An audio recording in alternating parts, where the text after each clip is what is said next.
Hi, everybody. Welcome to the first podcast of the new year on S.T.A.R Labs Confidential.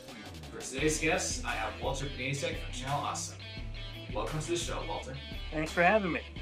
So, first day, we're just going to be talking about how DC has turned itself around this past year, I would say, and might continue to do so this year, but we'll see what happens. Right. So, first off, I'm going to say with Aquaman. Would you say that this movie definitely turned things around for the DCEU or World of DC, I think they're officially called now? Oh, is that they changed the name? I think it's a good step in the right direction. I can't say for sure yet or not if it's like, all right, everything's already turned around. We're on the right track now. But I think that they're at least aiming that way.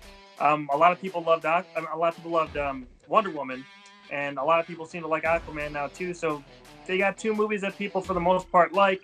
I think it's going to be putting together these other films. I think Shazam is going to be a big telling sign of what's going to be coming up. I'm really looking forward to that movie.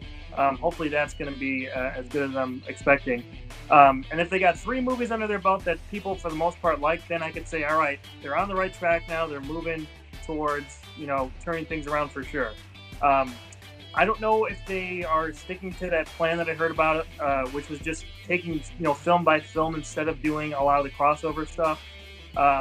So we'll have to see, what they do coming up, what the plan is with, doing more than one person in a movie, more than one hero in each movie. We'll just have to see what they do. But Aquaman is definitely a positive step, I think. Even Justice League, I wasn't a big fan of it like a lot of people were, but at least there were some things in there where you could tell they tried to course correct. So we're still kind of in the middle of that right now. That Joker movie that with Joaquin Phoenix, I'm pretty excited for. I know that doesn't have anything to do with the DCEU or World of DC, but it's still a DC property, so I'm excited to see what they do with that. So they could be on a roll here if they get Shazam correct, and then if that Joker movie is good, I think they might be back on track. Agreed, because I think for 2020, we might have at least 5 movies, I think. Yeah, okay. Yeah, they got a lot of stuff coming out. They always got that plan of action that they roll out. I guess they're copying what Marvel does when they announce their stuff so far ahead of time. But I think all studios seem to be doing that now, especially like Disney and, Warner Brothers, obviously. So. Yeah, because I think for 2020, there's what's confirmed is the Wonder Woman sequel, Birds of Prey, which has a very unique cast, I would say. Sure. I never thought Obi-Wan as Black Mask, for one thing. Yeah, that's the unique one. You're right. I wouldn't have expected that. What other bad guys has he played? I'm trying to think. I can't think of any off the top of my head. And none are coming to mind. He's always kind of like the hero type, right? Ever since Obi-Wan Kenobi and stuff, it's like, especially the new Winnie the Pooh movie, Christopher Robin movie. He's such a wholesome guy, especially in interviews. Ewan McGregor is such a nice guy. I don't know. I'm sure he can. He's a great actor. I'm sure he can pull it off. But it's going to be interesting seeing him in such a aggressively evil role. You know what I mean? He's like, Black Mask is this gangster who is like pure bad. There's not a lot of redeeming qualities about him. So it'll be interesting to see him tackle something different for sure. Yeah, because when I think of Black Mask, I think of what was seen in Under the Red Hood, just being all like angry, loud, and just like willing to kill or punch anyone in his way, or just to get out of the mood.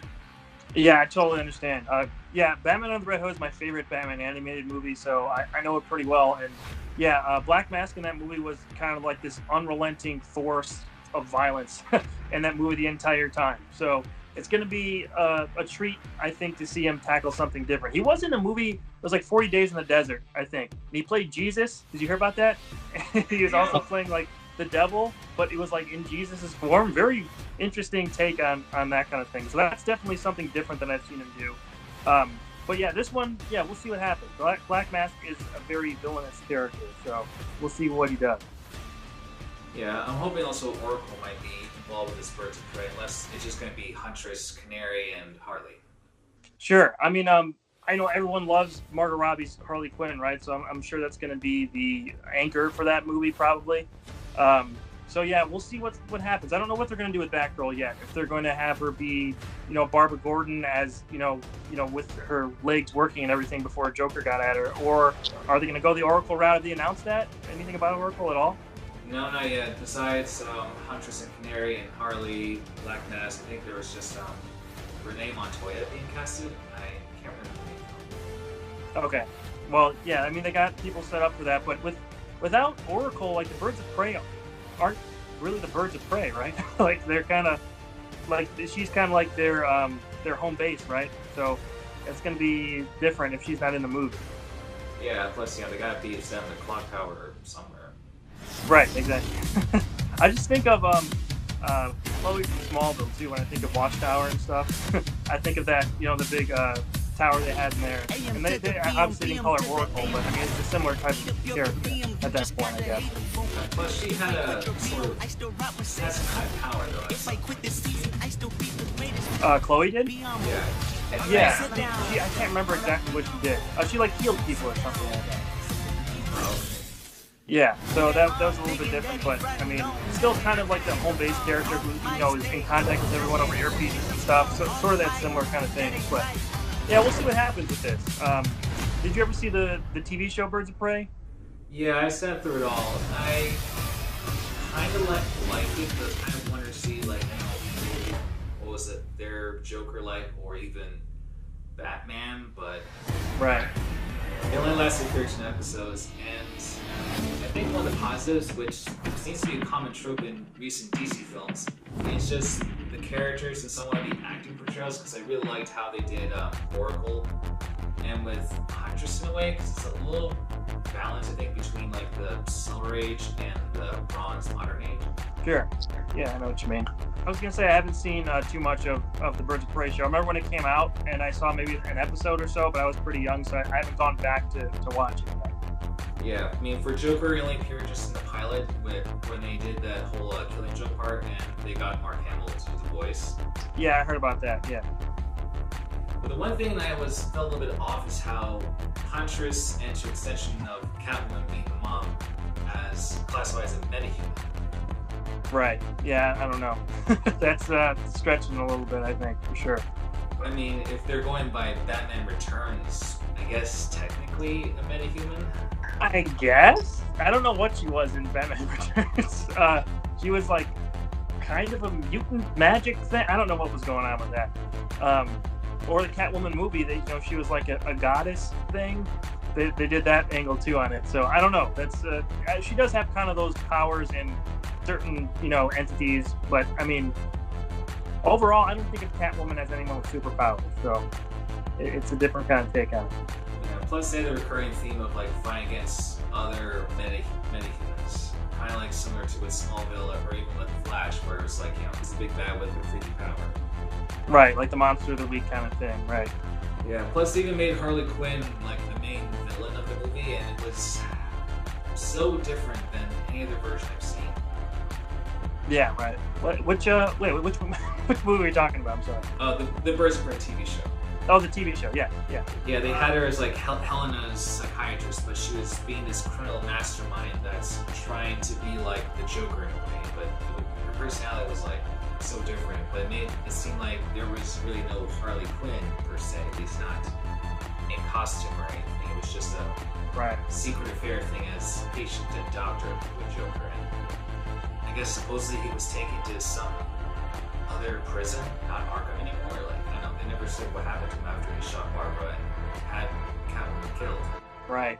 Yeah, I mean, when they get those seasons that are cut so short, or the series that are cut short, there's a lot of unused ideas and stuff. So it would have been interesting to see what angle they would have taken on it. What year did that come out? Like 2002, I think, right? Yeah, I was around there. Right. So that was still early on. I mean, I guess if you want to say X-Men was the first big superhero movie, besides Superman and stuff, more modern superhero movie, then that was kind of right after that. So they're still kind of finding their footing, both DC and Marvel, to see what they were going to do. So I guess we had the Adventures of Lois and Clark on TV before that, something like that. But it would have been interesting to see what they were going to do with it, for sure. Yeah, I think besides anything else for 2020, I think there's supposedly the Cyborg movie and maybe the Green Lantern Corps, though I'm not sure if those are confirmed. I have absolutely no interest in seeing a Cyborg movie whatsoever. So I'll probably be skipping that unless the reviews are really good and it's like you have to see it kind of thing. Green Lantern, I'm been confused about what their plans are with him for a really long time now. So I'm up for it. I love Green Lantern. He's a great character, and if Jeff Johns is still there in any kind of creative capacity, who wrote a lot of the great modern Green Lantern stories, if he's involved in the story, it should be okay. But then again, we thought the same thing about the Ryan Reynolds Green Lantern movie, and that didn't turn out so well. So yeah, it's kind of a wait and see approach. I'm saying this a lot for these DC movies and entities right now, but yeah, I'm totally on board for a Green Lantern movie. I think that character should be on the big screen, once every few years. He should be a mainstay character for DC. So I'm waiting to see what they do with it for sure. Definitely. Which brings to mind, as far as for the future of these DC movies, what other characters would you like to see have their own films, or even be as part of other group ensembles? Because there's more to DC than just like the Justice League. Yeah, for sure. I am really excited. I can't understate how excited I am for Shazam. I mean, that Captain Marvel character, or now he's Shazam, but before he was Captain Marvel. I was a big fan of that character for a really long time. So the fact that they're actually making a movie out of him, I think is great. It's a totally different tone shift from the other DC movies, even from Aquaman. It's going to be kind of like this kid. I mean, I think it's a good idea because it's a kid turning into an adult and how a kid deals with adult powers and stuff. So it's this kind of classic concept, but in a movie form, I think they could do really well. So I'm really excited for that. I think, depending on what they do with the Flash and time travel and stuff, I think a Booster Gold movie would be really cool. I mean, if Guardians of the Galaxy could work in Marvel, why can't a Booster Gold movie work for DC? That would be really fun to see. I don't know if they're going to go forward with like those villain movies and stuff. I think they were planning a Joker movie with Jared Leto, but I don't know if that's still happening. So that'd be interesting to see in the DCEU continuity if they did it the right way. I'm not a huge Jared Leto fan, but I am a huge Joker fan, so depending on what angle they would take on that, it would still be interesting to see. Yeah, I think a Nightwing movie would be really cool, but they're kind of doing that with DC's Titans right now. I mean, I know it's still Robin in there, but it's still Dick Grayson, so they kind of have a live-action version of him right now. But a Nightwing movie would be really cool to see, I think. In terms of other characters, I'm trying to think. Put me on a spot here. But that's all I can think of right now. But I am really excited for Shazam. I think a Booster Gold movie would be great too. So, I mean, there's no shortage of characters to draw from DC. I mean, there's a lot of really popular ones that, like you said, aren't even in the Justice League or anything that I think could do really well if they're just given a shot and they got the right creative forces behind them. So, I know James Gunn's doing Suicide Squad 2, isn't he? Yeah, that's supposedly the rumors, and lots of people want like Dave Bautista to be Bane in that movie if that ever comes to it. That would be interesting. But taking that, the Suicide Squad angle on it, I mean, those are all not unknown characters, but characters who aren't as popular as the mainstays. Sort of branching off from there, and maybe they could have a couple solo movies spun off from there.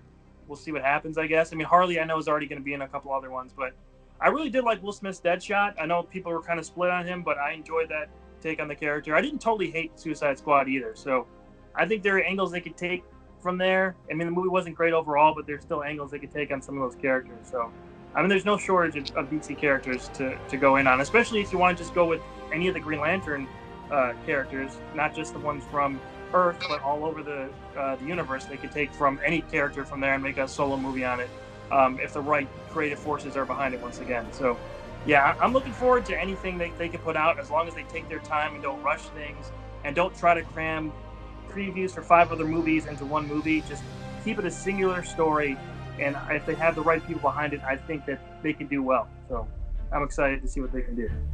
Yeah, which brings to mind about for a Flash film. I mean, who would you choose? Who would think would be the best director for that kind of movie? For a Flash? Yeah. I mean, I know there's rumors about Robert Zemeckis, which kind of makes sense because of the Back to the Future tie-in, if they're going to do the time travel stuff, because I think Flashpoint was named the movie, right? That kind of makes sense if they go that route with it. But But yeah, I don't know who else. It's cool when they get people who aren't super well known and just kind of fit the project, and the studio puts their faith in them to run a big film, which Marvel does kind of a lot of the time.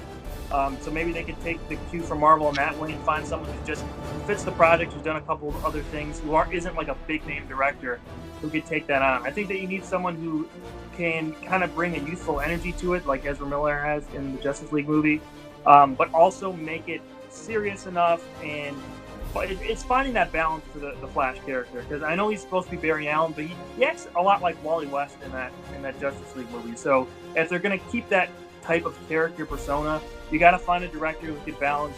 You can kind of like James Gunn did with Guardians of the Galaxy, which balancing the really dramatic stuff. And Barry has an extremely tragic backstory with the lighter tone and stuff that the character is known for, which is, they kind of tackle a little bit in the Flash TV show. I think that Grant Gustin's Flash has become more serious as that show has gone on, but he was at first kind of not happy-go-lucky, but more open to joking around and stuff than he is now. So if they're going to take that angle on Ezra Miller's Flash, then you got to have a director and a person behind that who can, straddle both lines. Yeah, because I didn't mind Ezra Miller's portrayal. Just maybe it felt a little bit too awkward and too many references. Yeah, I mean, they kind of had, like, here's the funny guy, and they made Batman kind of funny too, and they kind of had these archetypes interacting off each other, which I understand, but that's kind of what undercut the movie, is that we didn't really know most of those characters very well. I mean, we knew, I guess, no, Wonder Woman was after that, right? Or wait, no, Wonder Woman was 2016, right? Mm-hmm. I'm getting my movies mixed up. So we knew Wonder Woman going into that. We knew Batman. We knew Superman. But, Cyborg, that was a very rushed thing. And Flash was kind of a part of that too. So while he was likable in there, it just kind of undercut it, like I was saying about just not getting to know him that well beforehand. So, but now that we got a little bit of a base in Justice League, a solo movie might work out. We'll see. Yeah. Although I feel like Warner Bros. Decisions to how they laid out these movies, I feel like it kind of makes sense, because at least with DC heroes, they kind of had more of an impact, like I say maybe like mid 20th century or so. I mean, before the Aquaman movie, when they think of the character, it's either from Super Friends or the references in Family Guy where he's useless. It's only the more hardcore fans that remember like the Justice League version where it was Conan underwater or some of the comic book stuff. Yeah, for sure. I mean, taking that, it sounds like a bad idea on paper to make Aquaman like this badass guy with making him Jason Momoa, basically. I know Zack Snyder casted him and everything, so we know what his frame of mind was. We've seen the movies he's made, so that totally makes sense that we want to cast a badass Aquaman. And like you're saying, there is badass Aquaman versions in the comics and in the Justice League TV show, with the long hair and stuff, and a very hardened character, has to look for a hand and stuff. I'm sure we'll get that eventually if the Aquaman series keeps going too, which would be interesting to see. But yeah, I think that they still brought humor to that character though in the Aquaman movie. So while he's on the outside this very rough, character who acts like he looks, he's got long hair, he's got this badass guy, but there's a lot of comedy in the Aquaman movie too that works pretty well. So while it's not like the goofy guy with blonde hair, riding around on a seahorse or something, they still incorporated comedy that fit the tone of the movie they created. So they kind of pleased both audiences, I think. Yeah, because I just feel like without Justice League and even Dawn of Justice, the Wonder Woman and Aquaman films may not have gotten that much attention though, because they were both kind of like the few saving graces of those two previous mentioned films. Yeah, for sure. I mean, I remember seeing Justice League and thinking like, okay, I kind of like Aquaman. That was one thing I took away from that, and everyone loves Wonder Woman, so there are positives in there. And I didn't really even hate any of the previous DC movies before that. There were elements of it that I really like. Even Man of Steel, there's things I like in there, but it's just encapsulated in this really awkward, weird, dark tone that I don't think fit a lot of those characters well. I mean, not every character is Batman. I know we've talked about that before. Everyone has, all over the place, that not every character is Batman, especially Superman. And I understand they want to take a modern angle on Superman and all these other characters, but you can do that in a way, as Aquaman has proved, that's still fun, can be lighthearted, and still dramatic when you need it to be. Yeah, I agree. Because like for some of the first few scenes where we see Aquaman basically like stopping the pirates on the submarine and protecting the ships from ravaging oceans, it felt like seeing the earlier stuff of Man of Steel. So I feel like this was kind of like Man of Steel done right, because Aquaman's just trying to find his place in the world and is caught between them. Right, that's a good point. Yeah, I think the problem with Man of Steel, or I should say Henry Cavill's version of Superman, this is not his fault. This is Zack Snyder's, version of it, is that he never got out of that mopey phase. Eventually in those kind of movies, the character's very down at first, and then by the end of the movie, there's some kind of hope going on. I didn't really feel that in Man of Steel. At the very end of Justice League, I felt like, all right, this is the Superman I want to see. Like he's like a little bit brighter. He's interacting with the characters in a more lighthearted way. I'm like, and Henry Cavill could do it. I think he's a good actor, and he could pull that off if they just give him the material to do so. So, yeah, man. I think that Superman and Aquaman sort of share that in common, where Aquaman went the other way faster in terms of being more lighthearted and stuff, and Superman kind of just stayed mopey for a while there. Yeah, I mean, I didn't mind it too much because I guess part of me feels like it sort of makes sense, because I feel like it's Superman that's darkened by a more modern world, because I feel like it makes sense, because really Superman is really more of a loner than Batman in certain aspects. In some aspects, yeah, because he's the last surviving person on his planet and stuff until Supergirl comes into it, and then you have all the other stories about the new Krypton and all that, and Zod and everything. But the biggest problem I have with the Superman that Zack Snyder has sort of recreated for us is just that, yes, it's a modern take on it. We're in a modern world that's a lot darker than it used to be in like the George Reeves days or the Christopher Reeve days.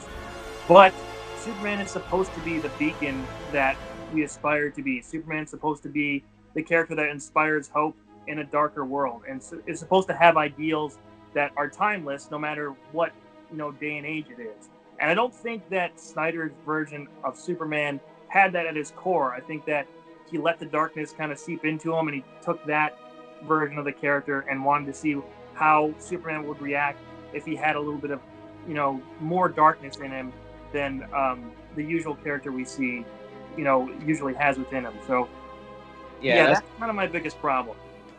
Agreed. That's why I feel like with what they did at Dawn of Justice, I think it was actually weird timing, because I think around that time there was the start of a DC Rebirth, where, if I remember correctly, because I'm not that too familiar with the comics with all the different versions and stuff or resets, but it brought back like the pre-52 Superman, I think, in the Rebirth, or so. I'm not quite sure exactly how I understand. It's been confusing. Right. Yeah, it's been confusing in the comics for a while since they did the New 52 and then all that, bring back the pre-New 52 Superman, and then that pre-New 52 Superman was married to Lois Lane, had a son, and then the New 52 Superman died, and then the pre-New 52 Superman took over, but now the New 52 Superman is back. It's very confusing. You're right. I'm not following along super closely, but I kind of, from an outside perspective, try to follow along what's going on a little bit. But yeah, the Rebirth stuff, especially with Superman, is definitely confusing to an outsider's perspective, I think. Yeah, I just feel like I feel like it was timed right with this movie, so this way it's like, they have a chance to do their own rebirth, so to speak. Right, yeah. But you got to keep the core of the character, and I don't think they really did that. Did him enough justice. Yeah, no pun intended. No pun intended. Yeah, which wanted to bring a debate in terms of comparing, like, with Henry Cavill's Superman with Tyler Hoechlin's since Supergirl. Yeah. Tyler Hoechlin's Superman in the first time we saw him in Supergirl, like second season or whatever, I really, really liked him. I thought, like, right away, this is the best version of Superman since Christopher Reeve, live action. Just like initial reactions, because he was the way that I expected him to be. You know what I mean? Which is not to say that that's right or whatever, because everyone has a different interpretation. But what I just said about the core of the character, I think Tyler Hoechlin had. Now, in the crossover that just came out, he was a little bit different, and it was really cool to see the black suit and everything, I gotta say. I mean, I know it wasn't technically Superman, but just seeing the black suit was awesome from a superficial perspective. But he was a little bit different in that crossover than he was earlier in the Supergirl run. So I think he's really good. He's got like the instincts, I think, to play the version of Superman that most people want to see. But they're not really using him in a way that showcases him, obviously, because it's a Supergirl show. It's not a Superman show. So they don't want to have him stealing the spotlight all the time. That's why he's barely in it. But I would love to see them develop that version of Superman more compared to Henry Cavill's Superman. You know, he was going in the right direction in Justice League. So if we got another Superman movie eventually, or if the rumors are true and we're not going to see Henry Cavill anymore, I think that's kind of disappointing because I think they were just starting to get it and just starting to course correct with him.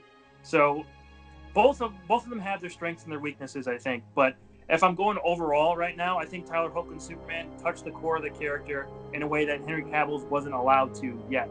But they were definitely going that way. So if they have another Superman movie, or if they have Henry Cavill return in another movie, another crossover or something. I know he was supposed to be in Shazam, but they, you know, that's when all that stuff got leaked that he was leaving and stuff because he's not going to be in that movie now.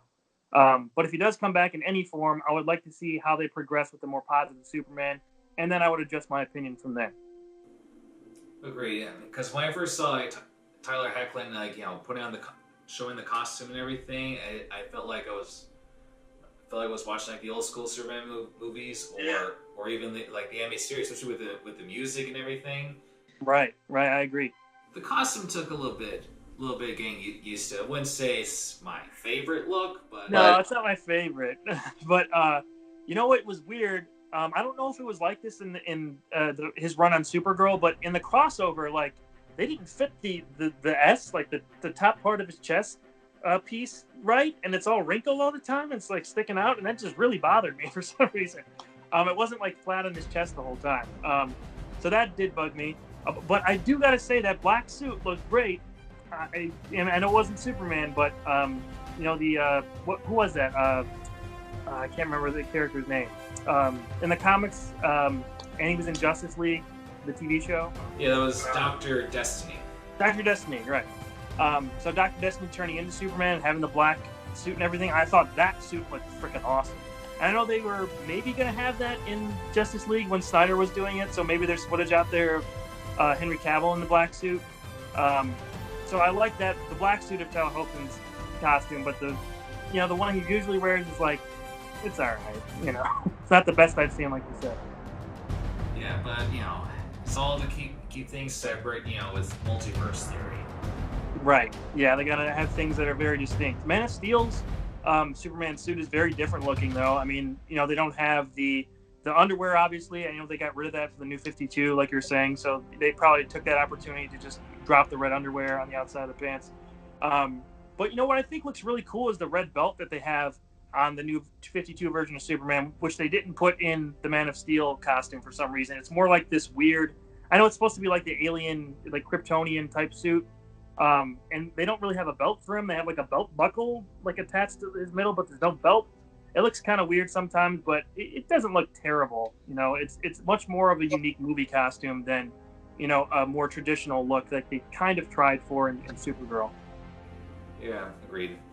Well, I'm hoping that maybe if Supergirl ever comes back for another season or so, I would like it maybe half the season, or at least maybe 5 episodes. Maybe we get to see a little more of Superman, like especially with having a kid on the way. Yeah, it would be interesting to see that. And like I said earlier, I would love to see them delve into that version of Superman more, especially just Superman in the CW universe. I think would be great to see more in general. Also, with the kid on the way, you're right. That would be cool to see what they do with him. I'm not sure what angle the comics have taken on Superman's son. I haven't been reading those, but I know he's in it. There are other versions of a Son of Superman which are interesting, so there's no shortage of things to draw from. And what Supergirl, I think I'll give it credit for, is that it does draw directly from these old story arcs in the comics a lot that are very popular, that we've seen pop up on, say, the Justice League TV show or something. The ones that are really good, they know where to pluck from and where to bring characters.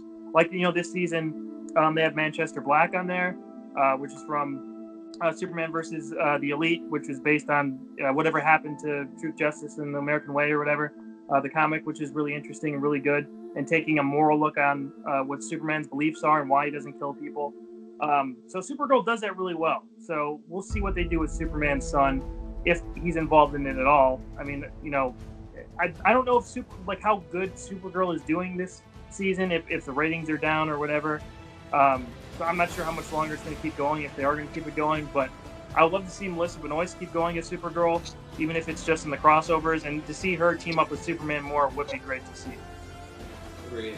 I've seen like the first several episodes, and I gotta say it's pretty interesting. I'm not sure about the ratings, but I kind of the approach where the enemy is more about this like anti-alien like organizations, so like led by Agent of Liberty, and I just looked him up. He's not really a bad guy in the comics. He's just another lower level hero in Metropolis.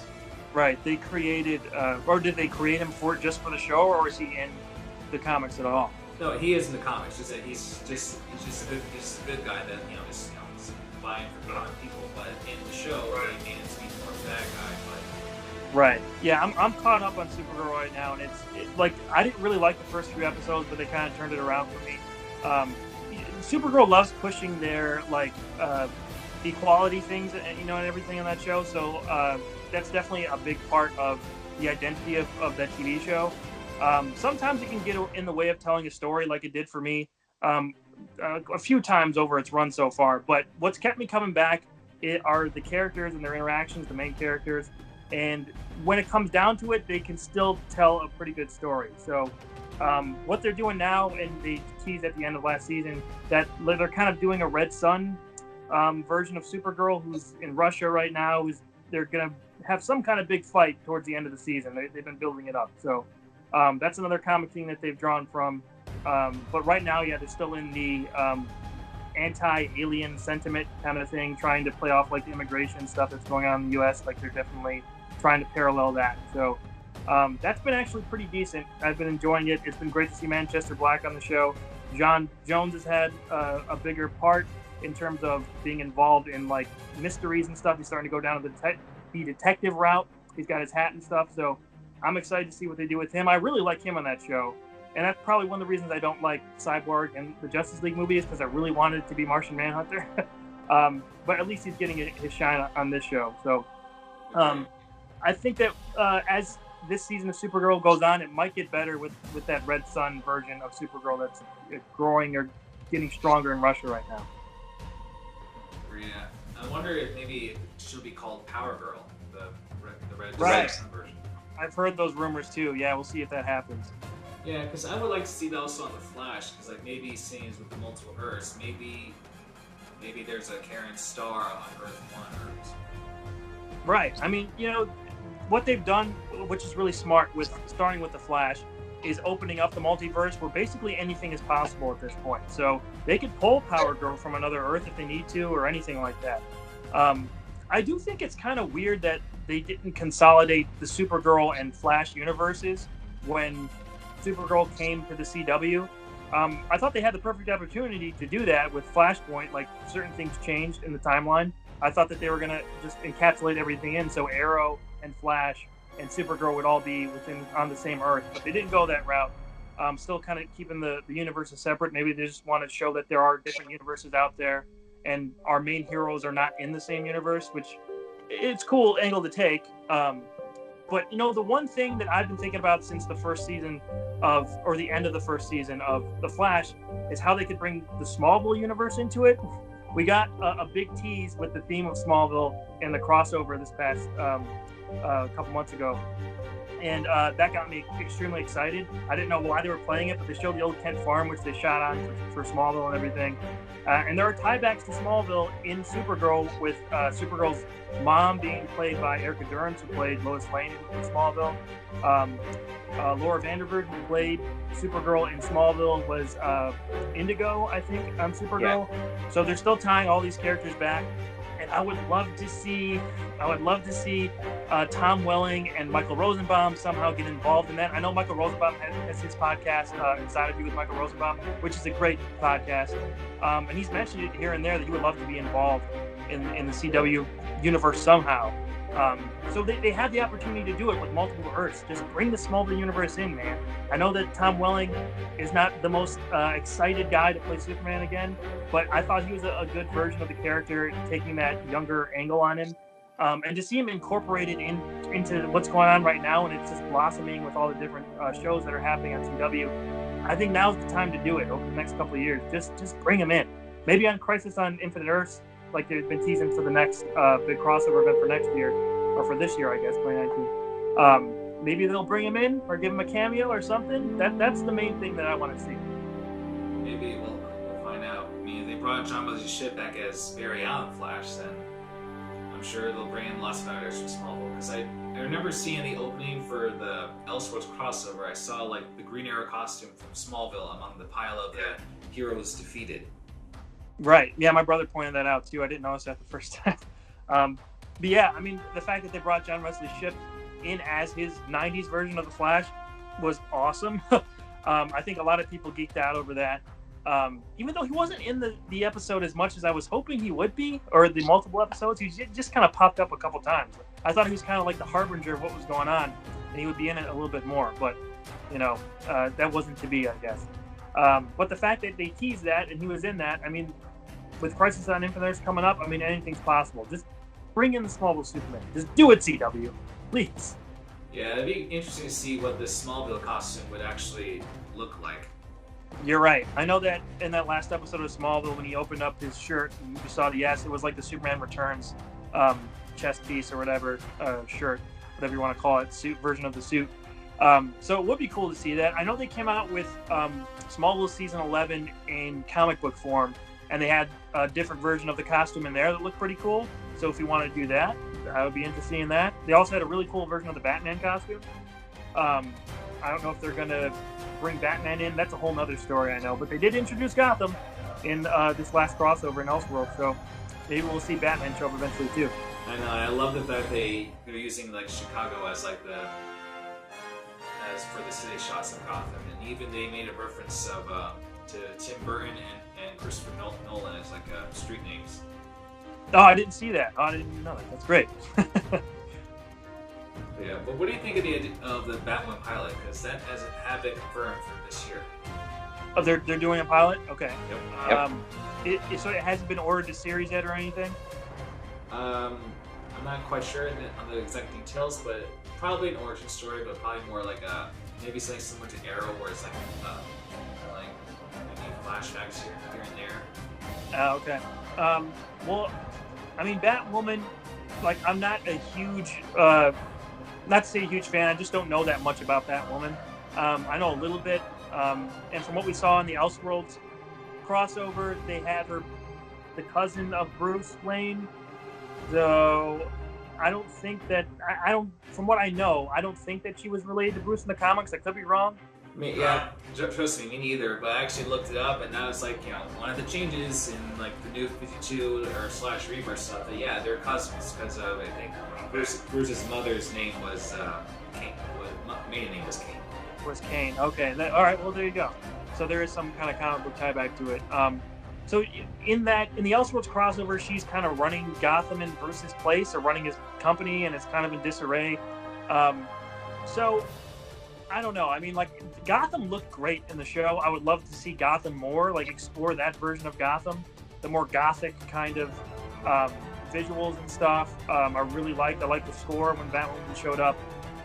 Time will tell on if I like the character Batwoman. If I think that she could hold a whole show by herself, or who are they going to involve from the Bat family in her TV show.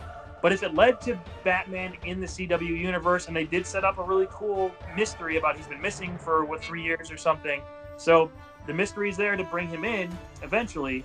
So we'll see what happens there. But I'm definitely open to seeing what they can do with it. I've been waiting to see Gotham on the CW universe, or since Smallville. They mentioned Gotham in one episode. I remember way back when. So it'd be cool to see that. Maybe Nightwing shows up or something, or other Rogues Gallery members come up to fight Batwoman. That'd be great to see. Just some kind of Batman show that's more, surrounding the superheroics or whatever, the crime fighting stuff, and less of what Gotham's been doing. That's what I'm on board with myself. So we'll see what happens. Yeah, because I mean, Gotham's ending within, I think, a few weeks or so with this last season. So Okay, so I watched the first season, and there's stuff I liked about it, but overall, it wasn't worth it for me to keep going on it. I know it got wackier as it went on, so I know it's got kind of a cult following now. yeah, one of the few positives I like about it is how they've done a few of the bad guys, like especially with Penguin and Riddler, how they've grown from like pretty much as like small timers to being the famous supervillains they are today. Yeah, I did like that in the first season, sort of seeing the origins of Edward Nygma in the police department and stuff, and seeing Penguin was interesting, kind of. Like, I thought he kind of went off the deep end at the end of that first season. But they were interesting takes on the characters that I think were fun to watch for a while. It just wasn't worth it for me to keep watching with all this other stuff going on. I just dropped watching Legends of Tomorrow too. I just couldn't like keep up with it. I watched the first 4 episodes of this season, and Rip's not going to be in it. Wally West wasn't in it yet. Like, I have to kind of prioritize what I have time to watch now because there's so much stuff out there. Punisher just dropped on Netflix. I want to check that out.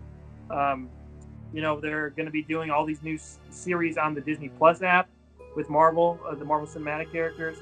And there's all the shows on TV. There's just so much stuff to keep track of. So it's like I got to kind of prioritize now. So Legends is off the list now. Gotham's been off the list for a few years. But yeah, there's just a lot of stuff out there to consume as comic book fans in any capacity. Yeah, especially with Young Justice Outsiders out, because that's been my main attention for DC media, because I've been waiting for that for years since it got canceled. Yeah. You know what? I wasn't into Young Justice before Ayana introduced it to me. Ayana Wade from Awesome Comics, and was on Top 5 with me now. Introduced it to me when we were doing Awesome Comics. I had heard of it, but I just never seen it for some reason. I just never came across it. It's a freaking great show. Those first 2 seasons are amazing. And I've been looking forward to the 3rd season too since I started watching the show. But I don't have the DC streaming app. I know some people are watching it in other forms. We'll see, what in the next couple of months, maybe I'll get the app just to check out that show when it's over or something. But I've heard it's really good so far, so I'm excited to check that out for sure. Yeah, and if you ever get a chance, I definitely recommend the Reign of the Superman movie. It's pretty good. I haven't seen it yet. I saw Death of Superman. I really enjoyed their take on that. I didn't think I was, actually, but the version that they did was pretty fun. So we'll see what I think of Reign of Superman once I get a chance to see it. That's one of the next things on the list for me to watch is that movie. So did you see it yet? Yeah, it was pretty good. I mean, it definitely had a lot of changes, I think, from the original story. I mean, I'm not too familiar with it because as far as for Death of Superman, my knowledge is mostly from what was used in Dawn of Justice. But, well, before that, there was the Superman Doomsday movie, but that was a very streamlined version in that movie, for sure. Yeah, because I'll be honest, just like you, I was hoping for this movie to be not connected with the New 52 kind of anime universe or so. It'd be kind of standalone, like The Dark Knight, because I would like to see Dan Jurgensen's art style be adapted in animation, but right, it kind of makes sense in this movie set universe. Right. I mean, it's cool that they have a movie, universe out there with the cartoons that are coming out every couple months. We get a new movie in there, and then we get one that's outside the continuity every couple months. But yeah, like you're saying, I think The Dark Knight Returns was great because it was this self-contained thing, 2-part epic version of the story. And I think Reign of the Superman, Death of Superman, Return of Superman, whatever, that should have been its own thing. I still understand why they had to tie it into the New 52 universe, but I did enjoy Death of Superman for the most part, so hopefully I'll enjoy Reign of the Superman as well. It's pretty good. It's putting them both together. It's definitely something to watch in a row, I would say, because it was actually in theaters. Days ago. Yeah, I heard they played them back to back. And supposedly, I think their adaptation of Batman Hush, that also might be part of the shared universe. No! Supposedly. I mean, there's rumors of the cast listing, but... No, man. Hush needs to be its own story. I mean, it is modern. It is modern. It was only 2003, so I know, but like, I just don't want any dead weight dragging into there. It should be like their own take on the story. Shouldn't have to worry about past stuff. But all right. I'm still down to see it. I mean, DC's animation department had very few, bad misses in the last 10 years or whatever since they started doing those direct-to-DVD movies, starting with Superman Doomsday. I think Killing Joke was a big miss because of what they did with Batgirl and stuff, and I think a lot of people thought the same thing. But yeah, for the most part, it's been pretty positive from them. Yeah, that's actually one thing I want to bring up. I had like an idea of how to revise the Killing Joke. I mean, I would still probably put like a little Batgirl subplot. I'm sort of 50-50 on the whole hashtag Batsex, just because in the DCM universe they have referenced that kind of thing in Batman Beyond, and looking back, I could see it in the new Batman Adventures. I could kind of see it because it's like the whole partners working for so long, they might develop like an attachment. Sure. I mean, but it worked for that show because I think in terms of Batman Beyond, because we didn't see what was going on for so many years that anything could have happened, and we have all this history. I'm still kind of disappointed that Dick Grayson never showed up in Batman Beyond, but yeah, we had all this time, this big gap that we didn't know what was happening. So yeah, okay, I could see this or that happening, and they tied that up great in the Return of the Joker movie. Alluding to their romance and stuff, and talking about Tim Drake and everything. So for that version, it worked. I think also because we knew the characters from Batman, the animated series, and the new Batman Adventures so well that, we kind of bought that a little bit more. But then just jumping into it, and then we also we never saw them make out or have, the hashtag Batsex or whatever. We didn't see that in the TV show. But we saw it in the movie, like, right away. And I think everyone was kind of turned off by that. And I know, the writers and everything got a lot of flack for that, for putting that in there. But I know their only excuse that I keep hearing is that, we had to pad it out. It's not long enough for a feature, DVD release or whatever. I'm like, you do something else. Yeah. I feel like they could have something else. I thought they could maybe pad out like maybe the flashback scenes of Joker, because here's what I was thinking, like perhaps this would be kind of told like sort of non-linearly, like where Barbara comes in for like trauma counseling or something, but to like the viewers at the start, we don't know she's in a wheelchair just yet, just until like maybe halfway through where she rethinks back, and that's where we get the little like subplot of her last stand as Batgirl. I mean, I may change it, like maybe the subplot could have a connection to Joker, like I don't know, maybe like Paris Franz or whatever the guy's name is. Maybe he does a favor for Joker to get money for his next plot, or maybe instead of him, Harley Quinn or something. That's what I was thinking. I agree with you, man. I think almost anything would have been better than that completely separate epilogue that they incorporated into it. And I know, one of their motivations for doing that was to flesh out Barbara a little bit more before she was paralyzed. But like you said, there are other ways to do that, man. I think they could have padded out, like you're saying, the Joker flashback scenes. I would have loved to see more of that. Tying in Barbara to Joker in some other way would have been more interesting and would have made people less angry. I think the bottom line is. Yeah, and also maybe have Jim having trauma counseling as well after Barbara, because I'm thinking like after Barbara gets shot, Barbara's time would be over and be switching to Gordon having a trauma counseling, because I would say they would both need it after what they went through. Yeah, for sure. It would be interesting to see Jim Gordon sit down and talk about his experience with, happened to his daughter and everything. That would have been fun to see, but they didn't take that route. And The Killing Joke's my favorite book. It's my favorite Batman book. It's my favorite Batman story. So, or I guess it's a Batman and a Joker story, I guess we could say. But, and I was so excited when they announced they were bringing Kevin Conroy and Mark Hamill, and I was like, yes, they're doing it right. And then they did that, and I was like, why did you do that? Yeah, I know. It's just, I feel like it would be higher on my list if maybe the animation style, like, there was a little more detail, I would think. Yeah, I heard a lot of people had issues with that too, which is interesting because I see some people are like, "Oh, but the animation was really good," and then I see some people are like, "The animation was terrible." I didn't really like the animation style that much because, I mean, Brian Boland's art in the book is very detailed and more realistic type, so they couldn't adapt that exactly. So they based it on another artist, I think, that was kind of similar to Boland's style, but it just didn't translate well for the most part. Yeah. Um, Plus, I we mean, had weird angles on the Joker and stuff too that just I didn't like.